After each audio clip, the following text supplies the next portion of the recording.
Okay guys, so what I want you to see here is that we've got the sun in the middle and we've got all these inner planets, as you know now, very close to the sun, and then you've got Jupiter, Saturn, Uranus, Neptune on the outer parts of the screen here. So I noticed that last week when you guys watched the Google Earth animation, several of you made a comment about how the planets are all lined up. And I want you to realize that that's not always the case.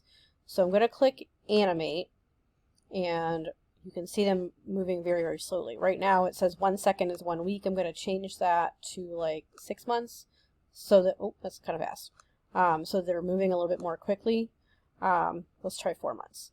So what you should see is that the inner planets are moving around, and notice that they're not all lined up nice and cute like, and then you've got these guys over here and they're going around the sun, and they are not all lined up with each other.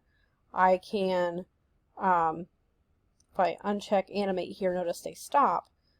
If I draw a line anywhere, like, I'm not hitting all the planets at once. So when we did the thing in Google Maps, that was, I had to pick a convenient location based on its distance from the school, representing the distance from the sun to that planet.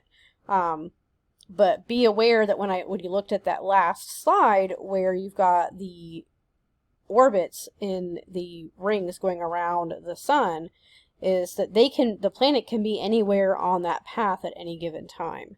So just because the pictures that you saw had the planets lined up, that's one snapshot of one possibility, but there's umpteen bajillion possibilities to happen here. And again, notice if I go back and keep going, it's taking a very long time before these guys are ever lined up, and it does happen, just not very often.